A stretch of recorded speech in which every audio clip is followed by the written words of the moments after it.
Para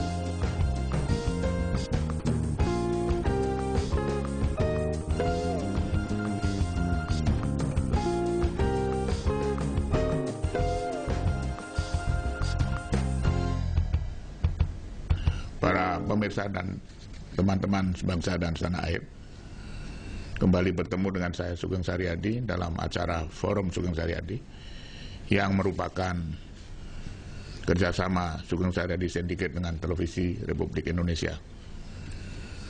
Para pemirsa, untuk episode ini saya masukkan, ini sudah lama saya nggak menyiarkan serial bernegara, jadi ini masuk dalam serial bernegara khususnya di bidang ekonomi, dikarenakan saya kira tinggal 30 hari ya, mungkin 29 hari lagi kita sudah akan masuk ke panasnya pertarungan calon-calon presiden kita untuk mengganti pemerintahan yang sekarang ini.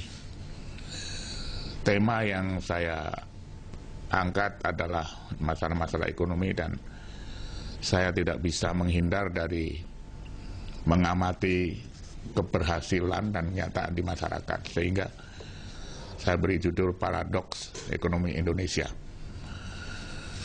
Untuk episode ini saya ditemani oleh panelis saya yang tidak banyak orang, karena saya ingin ini berbicara ini lebih dalam, lebih rileks, dan lebih banyak waktu untuk para panelis menyampaikan pikiran-pikirannya. Saya sapa dulu yang pertama Bapak Kristianto Wibisono. Selamat datang Mas Kris, founder Indonesian Presidency Institute. Dan berikutnya Bapak Dr. Anwar Nasution. Selamat datang Pak Anwar. Senang Anda bisa datang ini, mantan Deputi Gubernur Bank Indonesia, tapi tidak ada usaha bicara Bank Indonesia hari ini. Saya memberi enlightening sedikit ya Pak Kris dan Pak Anwar. Amatan saya ini begini, ini mau ada pilpres,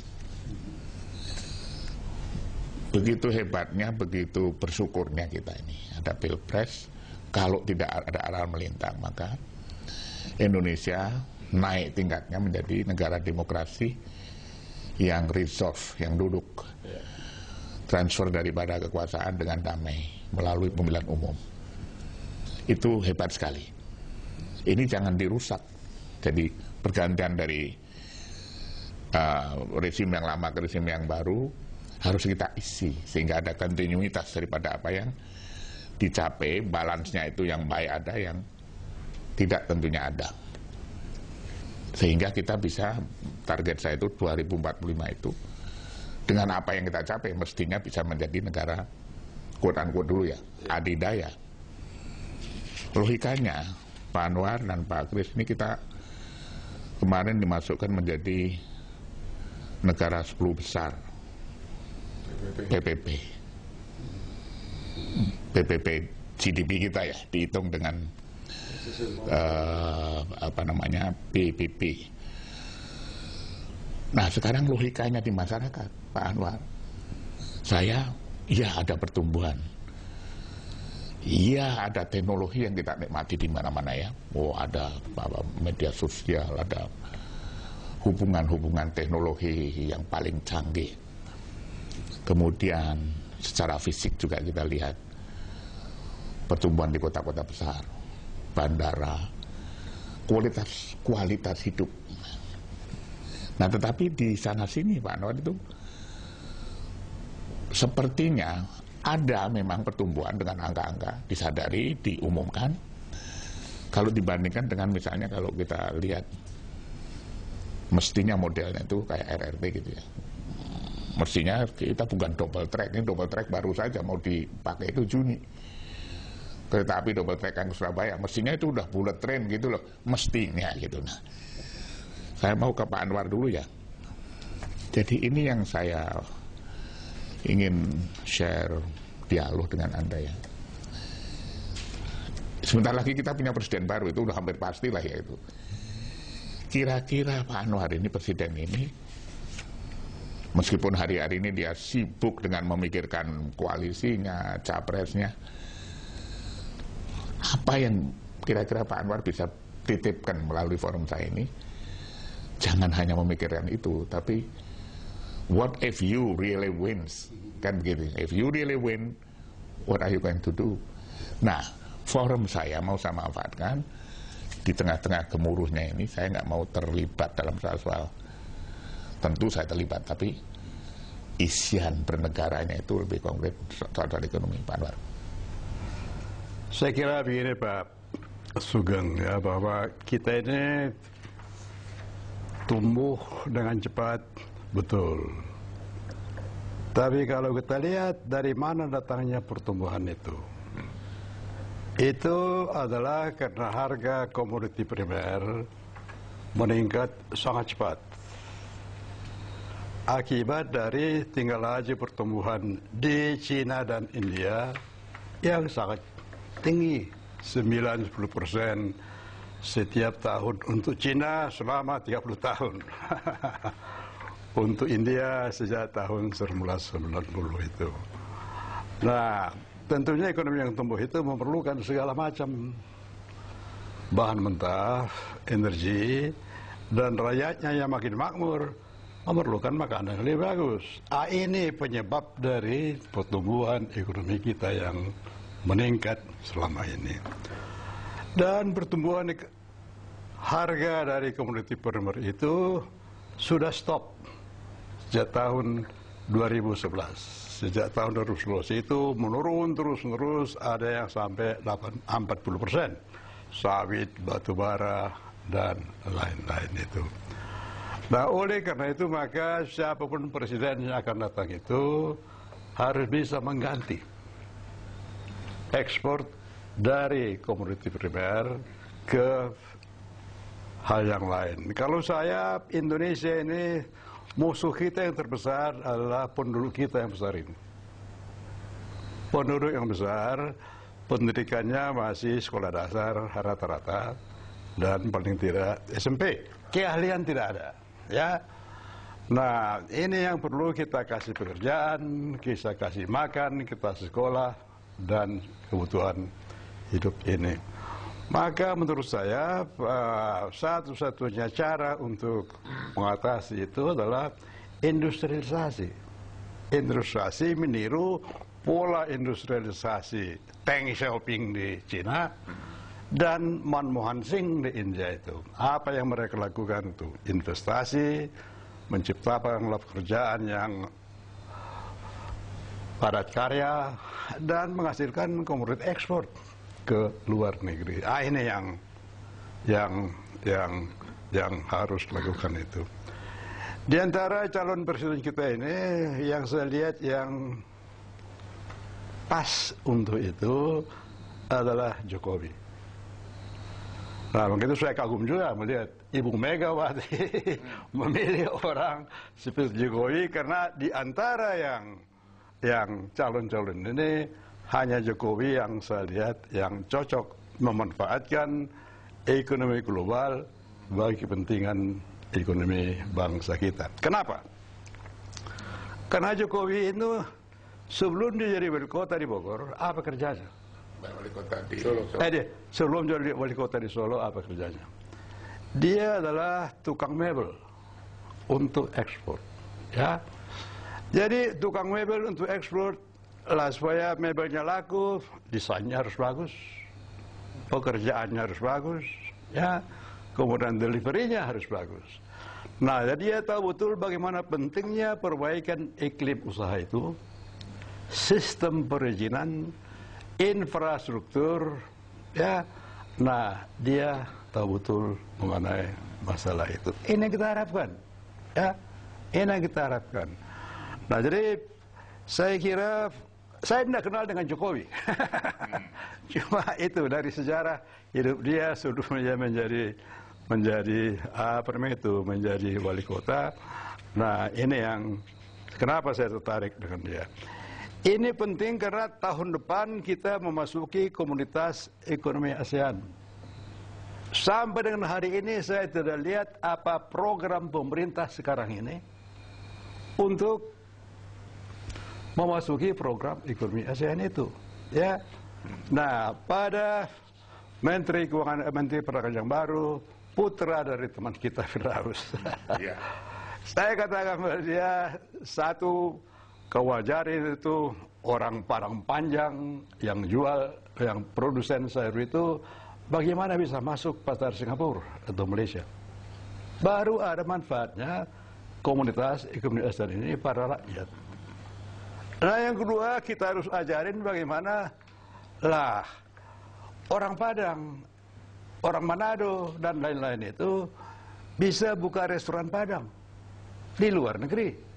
Lah, bukan hanya restoran Thailand yang sudah berkembang di Jakarta, bukan hanya Penang Bistro yang berkembang di Jakarta, yang makanannya tidak beda dengan makanan Padang. Kenapa tidak ada makanan Padang di Bangkok? Kenapa tidak ada restoran Padang di tempat lain? Ini yang harus kita ajarin itu, supaya ada manfaat dari globalisasi ini pada kita punya rakyat banyak. Ya. Juga kita lihat, kalau kita naik haji atau umroh, sambil di jeddah sana kita ganti pakaian ihram. Siapa yang bikin itu? Cina. Ya.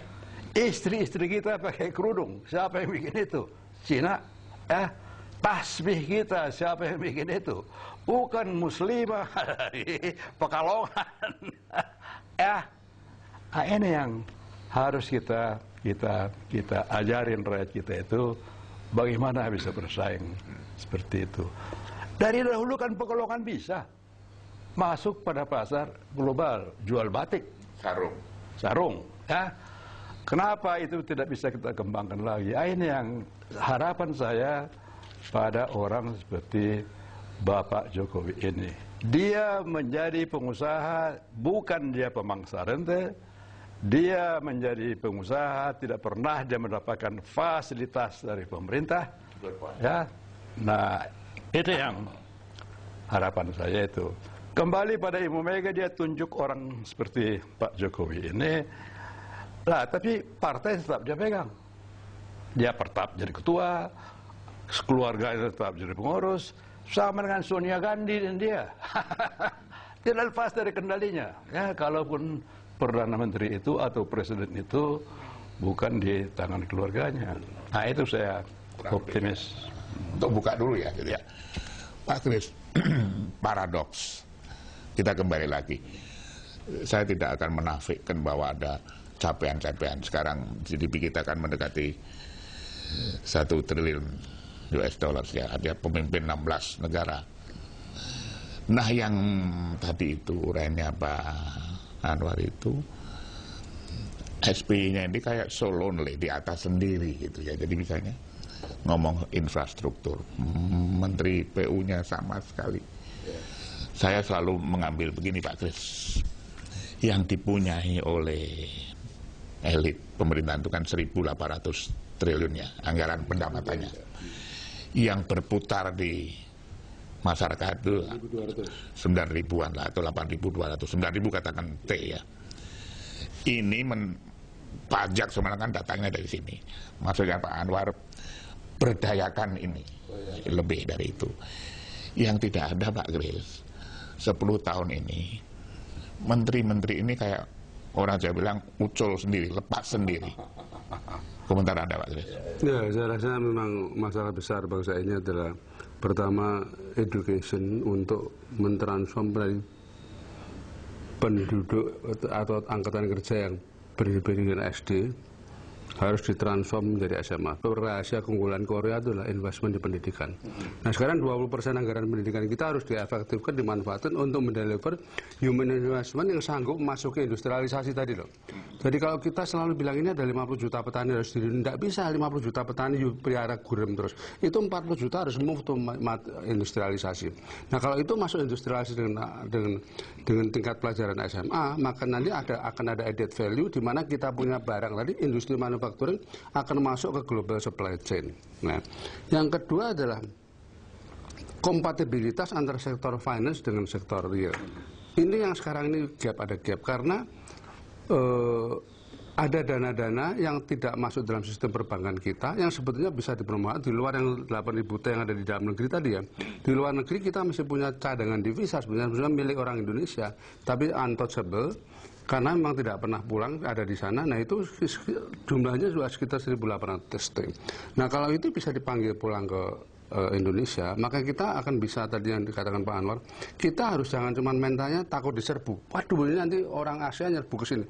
Loh kita balik dong. Loh kenapa tidak orang Padang menyerbu ke Thailand, ke Filipina gitu. Jadi kita balik mentalnya menjadi asertif, menjadi ofensif bahwa Indonesia harus memanfaatkan market ASEAN ini. Dan tugas Presiden ke-7 ke depan ini adalah lebih baik kita sekarang beralih dari negativisme segera nyalain orang positivisme ya. Jokowi kemarin nulis di Kompas dia bilang revolusi mental, kita tidak usah negativisme nyalain orang lah, udahlah pokoknya yang sudah salah, yang lewat itu semua ikutan dia salah, kedepannya kita perbaiki bagaimana caranya, yaitu dengan compatibility antara sektor financial dan sektor real. Nah, kemudian soal infrastruktur yang tidak dibenahi sebenarnya kalau planning sudah banyak, macam-macam planning itu sudah banyak, termasuk di Jakarta ini. Masalah besar Jakarta ini kenapa tuh? Karena selama 5 gubernur tidak ada pembangunan infrastruktur yang luar biasa seperti MRT itu. Kan MRT mau dikejar. Indonesia, Jakarta ini butuh mungkin 10 jalur MRT. Sekarang baru satu butuh 5 tahun, butuh 17 T. Jadi kalau ada 170 T baru you bisa dapat seluruh MRT di Jakarta itu tercover gitu. Nah ini masalah-masalah yang sebetulnya memang memerlukan upaya konsolidasi dari seluruh bangsa ini dan semua akan kebagian win-win solution. Tidak perlu jadi oposisi gara-gara oposisi sehingga kita ini bolak-balik cuman kerjanya antara pemerintah dan DPR saling menyalahkan, saling mengobstruksi gitu loh, sehingga tidak tercapai tujuan-tujuan untuk meningkatkan pembangunan. Nah, sekarang ini kita dalam posisi middle income ini ya. Kita sekarang sudah hampir 4.000-5.000 tahun. Kalau kita bisa tumbuh terus 7% setahun, dalam tempo 10 tahun itu akan double. Jadi kita bisa bilang bahwa within the next 10 years bisa menjadi $10.000 per kapita, termasuk ngangkat yang tadi loh, dari petani jadi industri, dari gelas di bawah poverty di bawah 5.000 menjadi pendapatan per kapita 10.000. Nah, kalau itu terjadi, saya rasa kita betul-betul bisa akan menjadi pemimpin yang akan ikut mengarahkan ASEAN ini. Sebab ASEAN ini memang butuh kepemimpinan Indonesia. Kalau tidak, ASEAN ini akan terancam bisa menjadi seperti bahkan Yugoslavia karena masalah-masalah secara regional. Itu yang saya rasa harus tantangan Presiden ke-7 itu ketingkatnya sebenarnya sudah ke sana. Kita jangan cuma jago kandang yang ngurusin diri sendiri aja mesti tidak gitu loh. Hanya Presiden Republik Indonesia, tapi Presiden ASEAN. Iya, bisa begitu.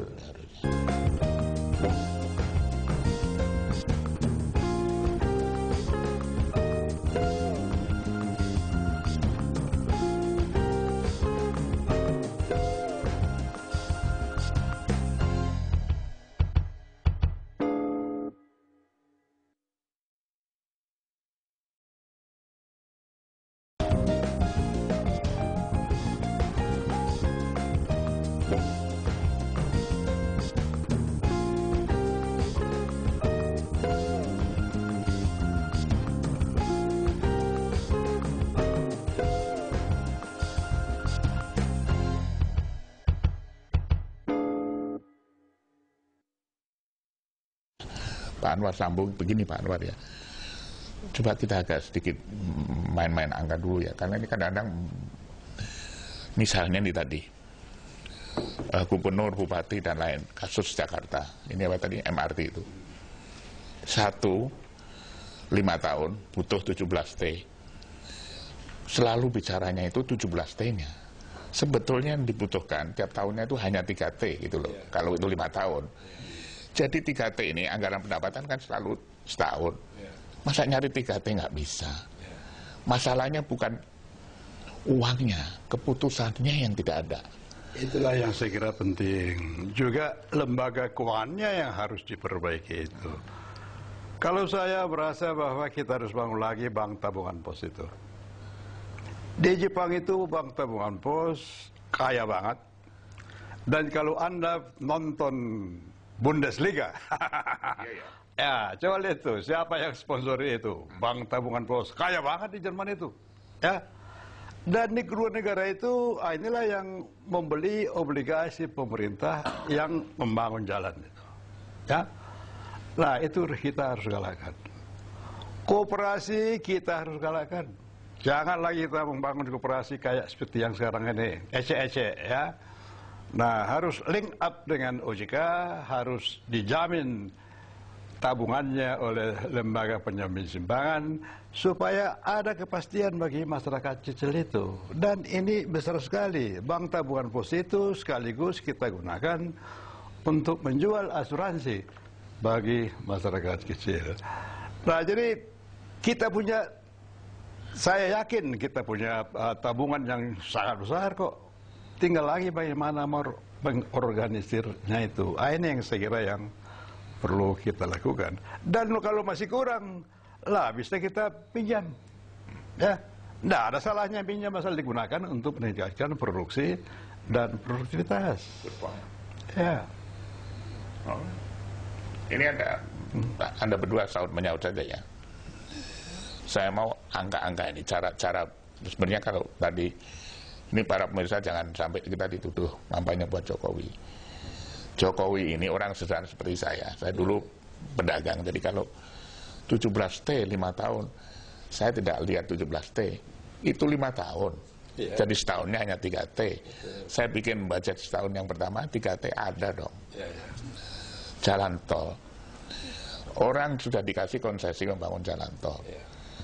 19 tahun nggak jadi-jadi. Itu Ciawi Sukabumi. 19.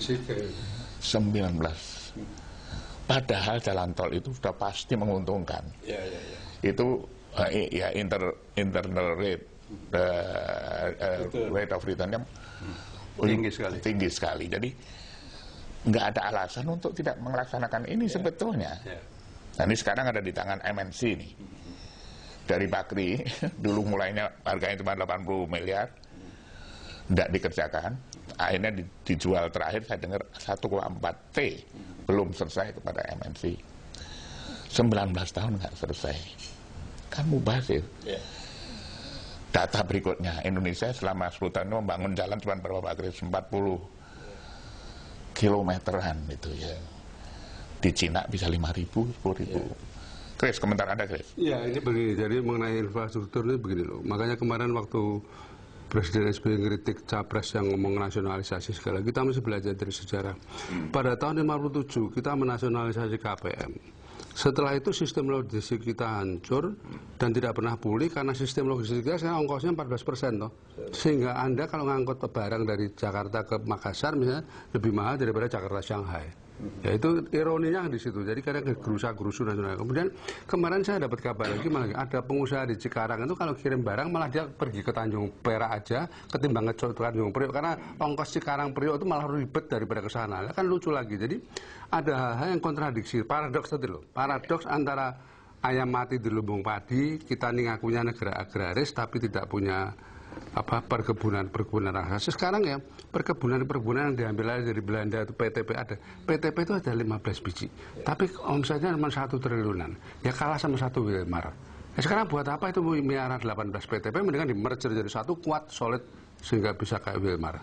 Nah itu seperti ini hal seperti ini ya itu berlaku di berbagai bidang yang kemudian ya ini tadi ironinya yang Pak Anwar bilang tadi Bank Tabungan Negara ini sekarang kemarin mau diakuisisi oleh Bank Mandiri nggak jadi karena komplikasinya.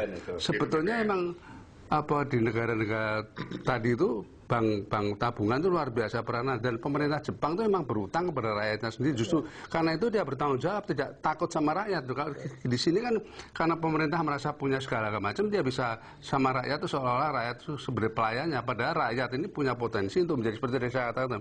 Kalau itu deposito di offshore itu bisa dipakai pulang, itu bisa menjadi leverage untuk pembangunan infrastruktur yang tadi beberapa kali lipat loh. Kalau kita punya 1.600 T itu balik ke sini itu kan bisa menghasilkan proyek yang sama dengan ini. Jadi kita bisa sebetulnya sebagai presiden ke-7 siapapun dia entah Jokowi entah Prabowo, dia dengan data-data yang kita punya ini harus berani ngomong bahwa sekarang ini kan gini Pak Sugeng. Dana pihak ketiga kita itu sekarang 3.500 T. Loan to deposit ratio kita itu 90%. Jadi duit di bank itu sudah dipinjamkan 3.000 T sesuai dengan syarat harus tidak boleh lebih dari LDR itu. Nah, makanya harus ada leverage, harus ada foreign direct investment, harus ada investasi baru dari luar, entah itu dari luar asli atau dari kita punya sendiri yang kita panggil pulang. Jadi masalah pertama daripada presiden yang datang itu adalah revaluasi daripada aset nasional kita, kemudian diinventarisir, kemudian ditambah jadi Yang kurang kita perbaiki, yang perlu disupport kita support. Jangan malah kalau istilah Sofyan Mandani itu, jangan malah ganggu pengusaha ini loh. Gitu. Jadi kalau orang-orang kayak Jokowi, pengusaha-pengusaha itu harus dibantu luar biasa. Jangan malah diganggu dengan macam-macam lilah birokrasi, lerentes segala, sehingga tidak bisa berdaya saing. Kita ini sebetulnya bunuh diri sendiri, pada potensi macam-macam banyak sekali yang bisa dikembangkan dengan syarat yaitu tadi bahwa pemimpinnya sudah selesai dengan diri sendiri, dia misinya adalah mendeliver program-program. Dan saya yakin mumpung kita pas memperingati 106 tahun kebangkitan nasional ini 20 Mei itu, nah saya mau cerita sedikit bahwa Pusat Data Bisnis Indonesia ini saya hidupkan lagi, Mas Sugeng. Jadi dalam usia 34 ini saya mau bikin acara nanti 20 Mei itu di Balai Agung Jakarta. Kita akan menyerahkan penghargaan namanya Anugerah Sahabat Indonesia kepada entitas-entitas ekonomi sosial yang bisa menembus lintas waktu. Jangan sampai kita terjadi ya, setiap kali ganti presiden itu rejimnya ganti, segala macam ganti, dikukuti semua toh. Jadi kita tidak punya Mitsubishi, tidak punya Mitsui toh. Saben kali dulu ada Asla Markam disita, terus ada ini Bobasan disita. Nah kalau disita-sita terus itu mulai dari nol lagi toh. Setiap kali yuk ganti ini ganti 7 presiden, gonta-ganti terus, tidak akan ada lembaga yang lintas abad terus. Nah ini kita akan menemukan itu, kita akan berikan penghargaan supaya percaya bahwa kita nanti tahun 2045 tetap punya kekuatan andalan. Kita mesti punya divisi yang 100 kekuatan yang modern, Mitsubishi Indonesia tapi gitu. Dan bisa bersaing di dalam negeri, tidak cuma jago kandang tapi berani juga ekspor untuk memimpin kayak semen Gresik merajalela ke Vietnam, ya silakan gitu toh. Itu yang harus ofensif gitu loh, ofensif dan asertif. Kalau tidak kita membeli terus, kita tidak sanggup. Jangan sampai kita bilang, gua nggak sanggup di divisi 1 ASEAN mau turun di kelas 2, itu yang harus dihindari oleh presiden ke-7 siapapun dia, tanpa perlu bilang nasionalisasi macam-macam. Gitu. Memang Pak Anwar nanti lanjutkan ya, itu kebiasaan tradisi berpikir dari A sampai Z. Kita itu sering berpikir di Z, sehingga yang ada kebencian. Saya kasih contoh. Apa salahnya lambang Pertamina? Ya, kenapa lambang Pertamina, kuda laut itu kan warisan barang yang antik, yang punya sejarah gitu. Karena lantaran itu Ibnu Sutowo, lantaran itu Pertamina, kemudian macam-macam peristiwa. Kan nggak usah diganti kayak Kwaci. Itu bayar $1 juta itu. Nah, untuk logo itu. Logo Pertamina yang biru. Ini hanya contoh, agak sedikit berguru saya. Mari pakai angka lagi, Mas Pak Anwar. 1.800 2013 itu yang dipunyai budget pemerintah, yang dimainkan oleh kabinet itu kan ini, ya kan. Jangan ganggu yang memainkan 9.000 triliun di pasar, maksudnya gitu. Cuma disiripeti. Angka lagi, 20% pendidikan, ini ngomong tadi pendidikan. Itu kan 360 T per tahun. Kok bingung, ada di Undang-Undang Dasar, setiap warga negara wajib mengikuti pendidikan dasar. Dan pemerintah wajib kalau agama Islam kan harus itu, dan bisa. Komentar teruskan. Saya kira begini, coba lihat iPod Anda itu. Yang mendesain itu Steve Jobs. Tapi 100% dimanufactured, dibikin di Cina. Siapa kulinya? Anak-anak petani dari pedalaman. Modalnya cuma obeng aja kok. Dari mana spare part-nya itu? Ada dari seluruh negara. Ada dari Malaysia, dari Penang. Ada dari Korea, dari Jepang, dari Taiwan. Dari mana-mana. Ya. Nah, itu yang kita lihat. Jadi sambil dia bekerja sama perusahaannya iPod itu di Shanghai, anak-anak petani dari pedalaman ini, dia belajar. Ya, ada alih teknologi dari perusahaan iPod-nya Amerika ini. Nah, karena untuk bikin sekolah teknik, apalagi ya, atau sekolah-sekolah politeknik, nggak sanggup Cina itu, dia terlalu miskin untuk itu, apalagi kita. Nah, itulah maka mereka itu belajar melalui cara-cara melalui pekerjaan. Nah, ini yang dilakukan di Malaysia. Coba lihat itu. 70% dari penduduk Johor itu adalah orang Jawa, dari Solo, dan dari Jogja. Itulah sebabnya kenapa Kiai Basir zaman Pak Harto itu lah pergi ke sana. Karena jemaahnya banyak di situ. Apa kerjanya itu? Kerjanya itu yang terlain bekerja sama perusahaan Jepang dan perusahaan Korea itu sebagai buruh pabrik tuh. Pertanyaan, kenapa nggak Jepang itu, Korea itu kau undang ke Indonesia untuk menciptakan lapangan pekerjaan di kampung halaman sendiri? Cobalah perhatikan itu. Selat Malaka yang sangat sempit itu, ya. Di bagian semenanjung Malaysia itu orang kaya-kaya, ya. Kita ekspor sawit, coklat untuk diolah di sana dengan kuli dari Indonesia. Pantai timur Sumatera itu miskin-miskin melarat tuh, ya. Lah kenapa? Something wrong with us. Inilah yang perlu kita bangun itu. Ekonomi Sulawesi juga semua terintegrasi ke Malaysia yang di Kalimantan sana itu. Nah inilah yang kita harus mulai do something untuk merubah hal-hal yang seperti itu. Anda yakin ini presiden yang akan datang bisa kita poles, kita yakinkan, tentu kita mencari jalan sehingga kita bisa sampai ke sasaran itu. Nah itulah yang kita harapkan, tergantung pada pribadinya, ya. Dia harus menggunakan orang-orang yang ya sama dengan apa yang kita pelajari Majelis Taklim lah, serahkan sama ahlinya supaya urusan selesai itu. Ini yang tidak ada pemerintah sekarang. Kualitas orang pemerintahan antara Pak Harto dengan sekarang jauh beda sekali, ya. Maka hasilnya juga berbeda. Alright, Chris, saya ingin fokus.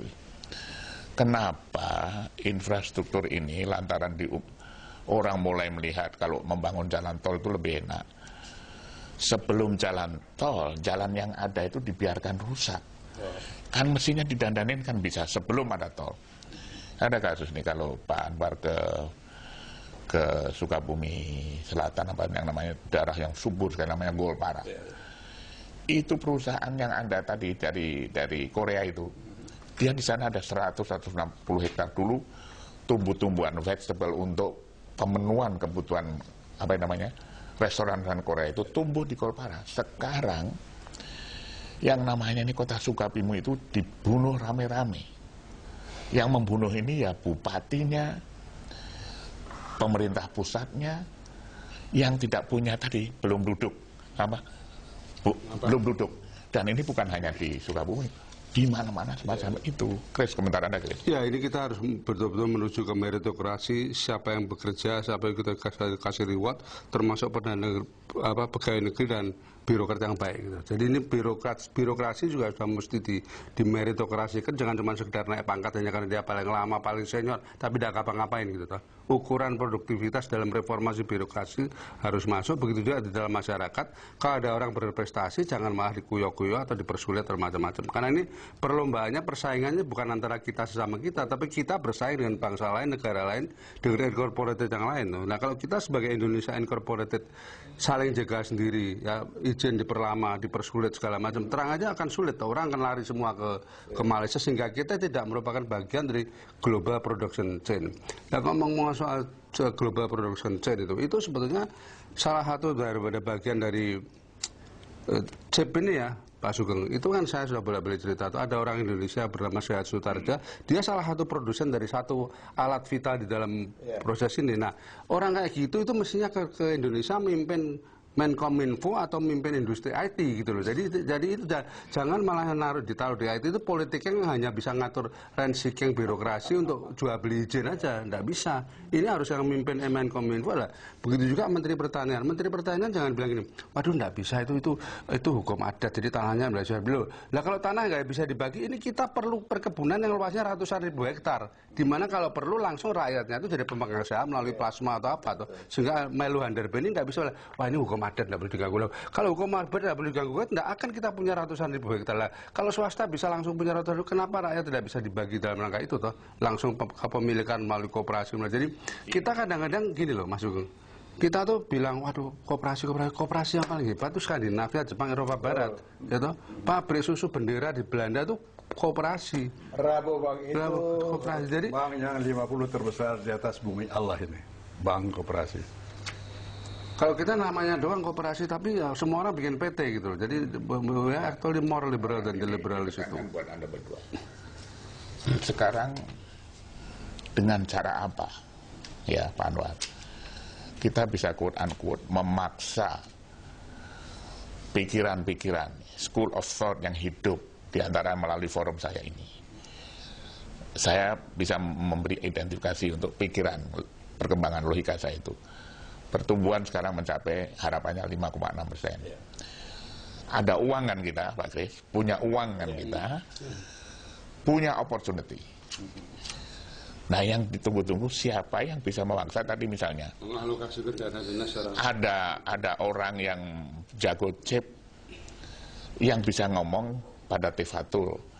Nah, ini celakanya menteri-menteri ini waktu zaman kemarin tuh bupati adalah yang satu PAN, yang satu PKS, yang satu PDI. Susah.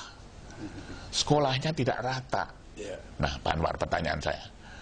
How do you yang non-profit, catatan saya ini, membangun tradisi lembaga-lembaga non-profit, non-political, yang ada, kayak kita-kita ini mau UI, ITB, Gama, bersatu padu menjadi memfasilitasi school of thought baru yang kita masukkan ke benaknya si calon pemimpin 2014 itu. Kira-kira ada nggak bayangan? Nah, itu saya kembali contoh Pak Harto itu ya. Pak Harto kita tahu pendidikan formal beliau itu sekolah dasar pun tak jelas ya. Tapi dia punya pembantu, coba lihat tuh, ada Wijoyo, ada Liwardana, lulusan PhD dari sekolah yang terbaik di seluruh dunia ya. Nah, dia mengambil arah kepemimpinan dia. Dia mengarahkan dan dia suruh ini anak buahnya itu, Pak Harto 2-3 kali seminggu jam 2 tank sudah main golf beliau itu. Yang kerja sampai pagi para menteri-menterinya itu, ya.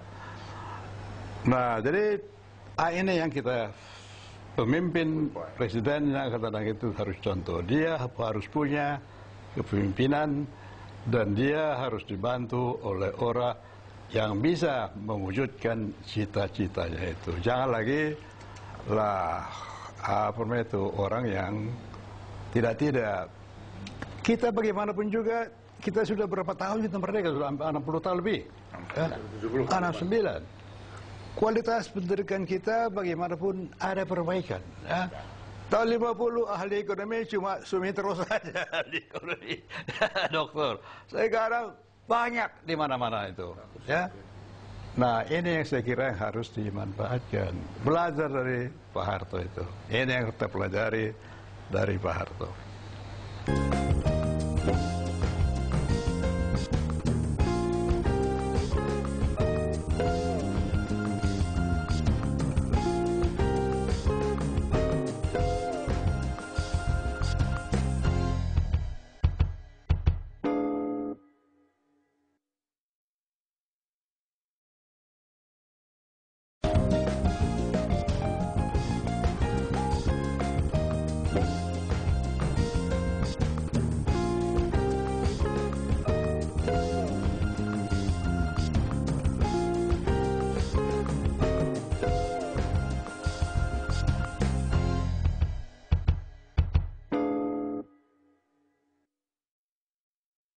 Chris, ada Dewan apa? DEN atau KEN, Komite Ekonomi Nasional. Ada Komite Ketahanan Pangan. Niatnya sih baik, tapi kenapa yang begini? Sepertinya apa not the right man on the right place atau gimana? Ya karena begini Mas, kita ini masih penyakit dulu SMS senang melihat orang susah sama. Maksudnya karena kalau yang berprestasi kita hargai. Jadi kita jangan lupa Mas Sugeng bahwa kita tahun 1929 tuh ada lembaga namanya Ekman itu pemenang hadiah Nobel. Jadi vitamin berry-berry vitamin B defisiensi itu. Jadi kita harus yakin bahwa bumi Indonesia ini subur feng shui-nya untuk bibit unggulan, termasuk membangun Borobudur tahun 830. Itu kan kelasnya kelas piramida, kelas tembok besar. Jadi kita harus percaya di lab. Yang penting itu begini, Mas. Jadi orang-orang kayak Pak Anwar, kita ini harus menempati diri, memberi contoh bahwa ada kekuatan-kekuatan di luar, ada the state ya, the state jelas birokrasi segala macam yang kita sudah quote-unquote muak kadang-kadang dengan, tapi perlu direformasi. Ketiga the market to corporate. Tapi ketika kita ini the society ya, the professionals ini kita harus meningkatkan nilai tukar kita supaya kita di dalam berbargaining dengan the state and the market itu bisa menjadi pengimbang untuk maju ke depan ya, benar-benar membuat suatu terobosan-terobosan kreasi-kreasi intelektual, teknologi, inovasi. Di situ kita punya nilai tambah gitu. Dan dalam nilai tambah kita bargain, kita mengajar para politisi itu untuk jangan lagi, lu kalau mau berpolitik zaman modern abad 21 itu tidak bisa lagi cuma main money politics. You have to go into professionals. You do professionals. Kita mesti memperkenalkan bahwa profesi lobbyist itu misalnya terhormat. Sama dengan akuntan, sama dengan lawyers gitu loh, supaya tidak terulang lagi terjadi kayak model Nasaruddin, model penyakit-penyakit yang di jadi money politics tidak keruan itu. Jadi politik ini juga harus diprofesionalkan menurut hukum-hukum yang berlaku di dunia politik itu, di mana dana kampanye juga transparan, semua transparansi. Kalau semua transparansi, lembaga survei transparan, lembaga pakar-pakarnya juga ngomongnya betul, tidak bukan hanya karena dibayar ya. Kalau saya selalu memposisikan diri ya, saya dengan presiden PDB itu ngomong apa adanya. Kalau Anda sakit, kita bilang sakit. Anda mau tersinggung, tidak apa-apa. Masa kalau Anda ke dokter, dok, lu jangan bilang gua sakit loh, bilang gua sehat. Gitu. Apa ada pasien ngomong gitu. Nah kita, tenaga-tenaga pakar the civil society ini ya, harus benar-benar bisa punya bargaining. Mas Sugeng, itu lembaga-lembaga NGO di luar negeri itu kelasnya konglomerat. Tapi celakanya kalau kita di sini malah cuma jadi quote-unquote kepanjangan tangan asing, malah tidak bisa bertentangan dengan kita. Saya kasih contoh yang konkret ini. Soal lingkungan hidup misalnya. Kalau si Lula ngomong gini dia di sidang, saya ini punya hutan, Brazil salah satu dari 11 negara tropis, hutan kita ini ada sekian persen dunia, paru-paru dunia. Tapi saya tidak mau kalau cuma dikasih duit satpam ini loh.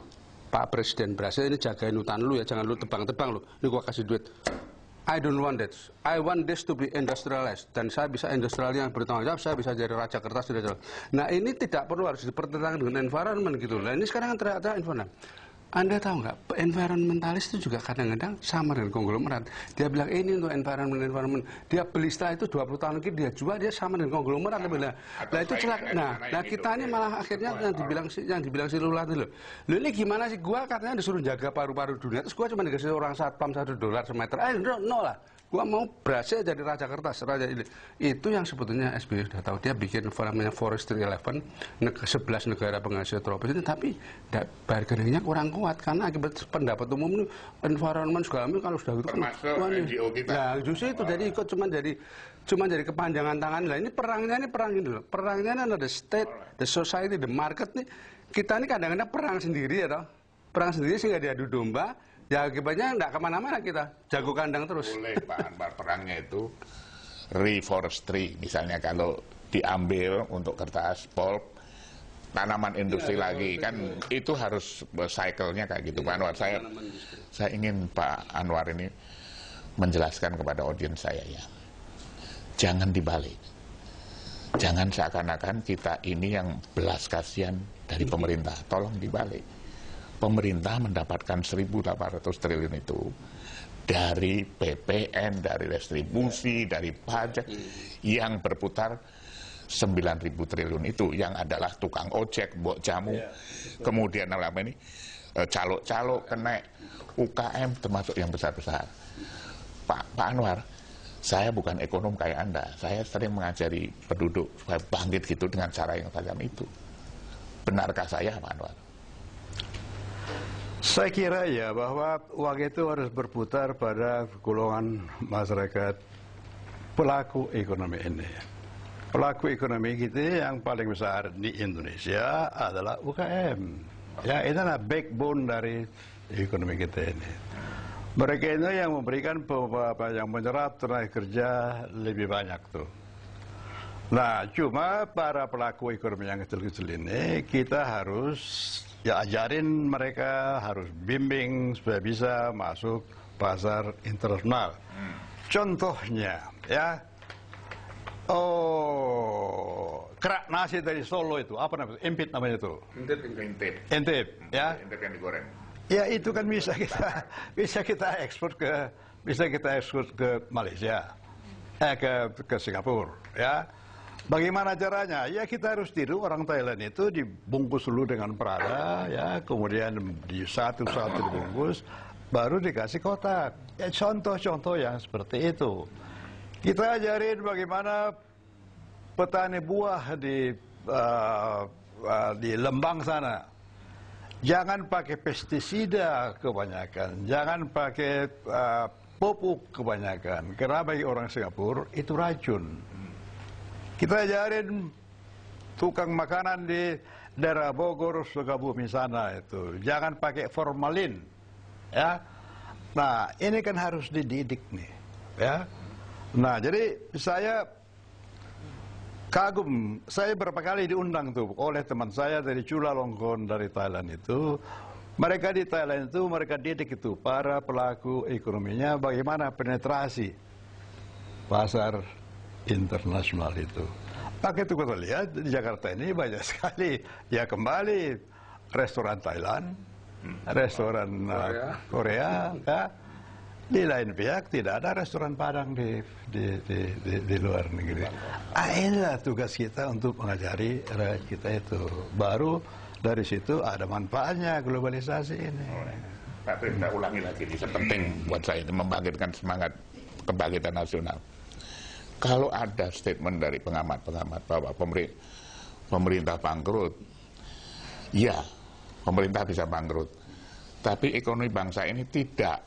Gitu loh, cuman agak turun barangkali.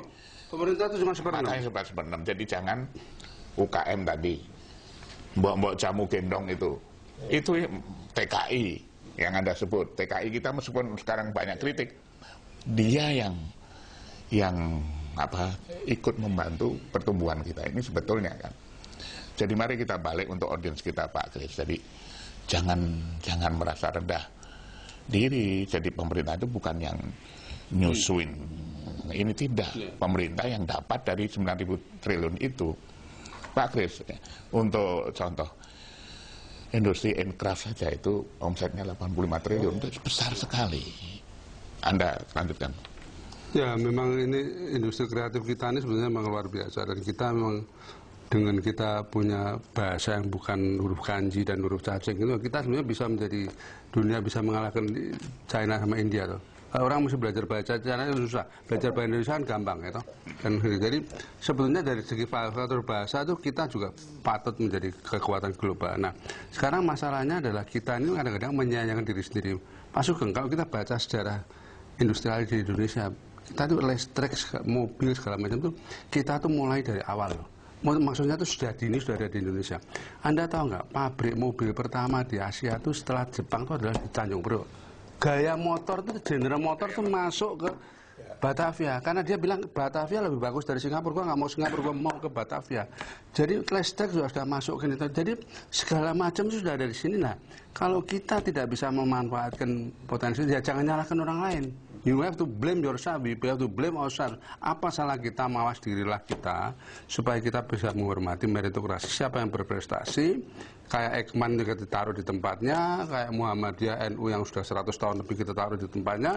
Jangan setiap ganti politik kan. Jadi ini yang pesan nanti ya PDBI pada tanggal 20 adalah kita mesti punya lembaga-lembaga kemasyarakatan yang umurnya melebihi lintas generasi, lintas abad, dan lintas politik. Tidak kali setiap ganti partai, kukut-kukut semua ada lembaga-lembaga itu. We have to create institution yang lintas generasi, lintas abad, gitu loh. Ya gitu loh. Jadi itu bisa dari kita dalam nanti tahun 2045 itu benar-benar kita punya divisi-divisi Indonesia kayak semen Gresik yang merajai ASEAN, merajai global, itu dibanggakan sebagai divisi andalan Indonesia Incorporated tahun 2045. Itu harus ada rasa percaya diri kemenunjukan, dan kita harus meniru juga ada dua plan Pak Anwar. Jadi Hayato Ikeda itu dari Jepang itu tahun 60 sampai 69 bilang Jepang harus double dalam 7 tahun. Double betul. Nah, ini Xi Jinping bilang 2012 sampai 2020 China harus bisa double.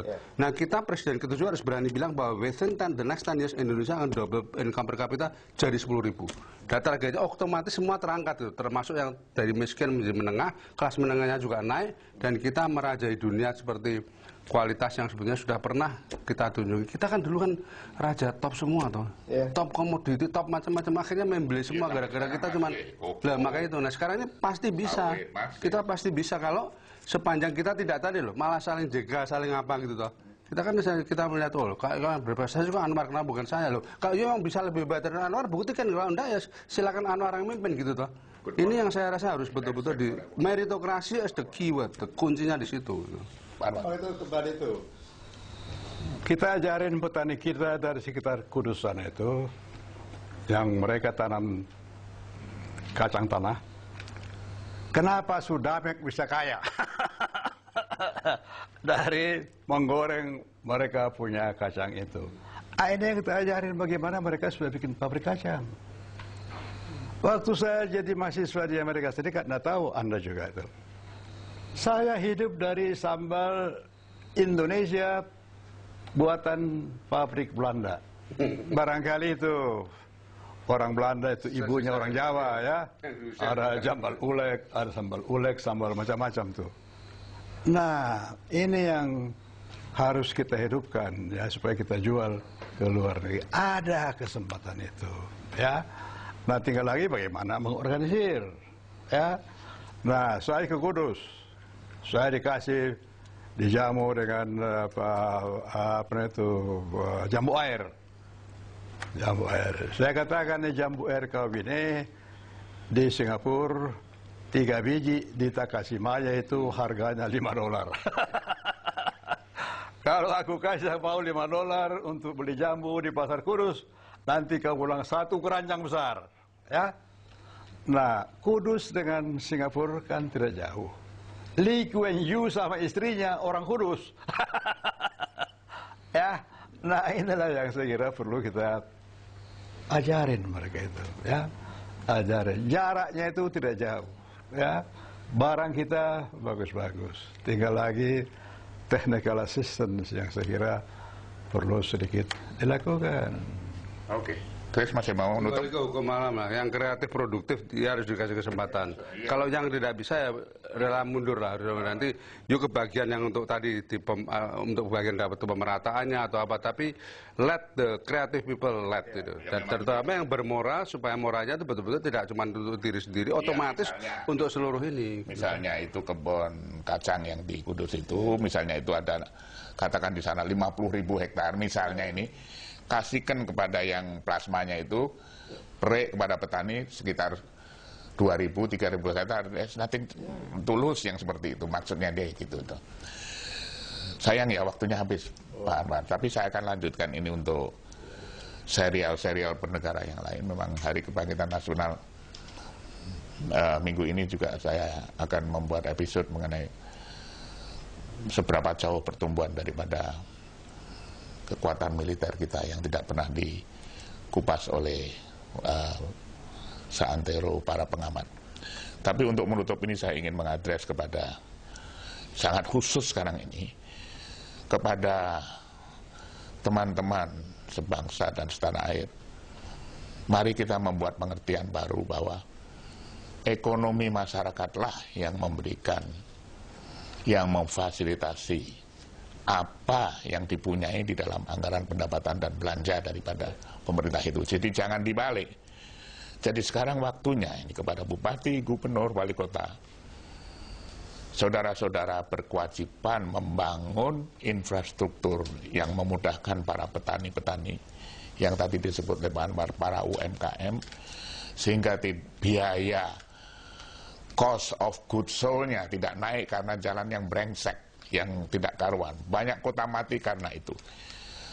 Bangun saja, diperbaiki jalan-jalan yang belum tol, bikin yang baik, yang efisien, karena Anda mendapat bantuan keuangan dari pemerintah pusat itu besar sekali. Seluruhnya hampir sekitar 400 atau 500 sekian triliun dari pemerintah pusat yang dibagi untuk bantuan ke daerah ini. Jadi sekali lagi para gubernur, bupati, wali kota dan seterusnya, Jangan terlalu setia kepada partai Anda kalau sudah menjadi pejabat. Berbuatlah, mendeliver sesuatu kepada rakyat Anda di daerah masing-masing. Insya Allah besok kita masih akan melihat matahari terbit dari ufuk timur dan tenggelam di ufuk barat. Assalamualaikum warahmatullahi wabarakatuh.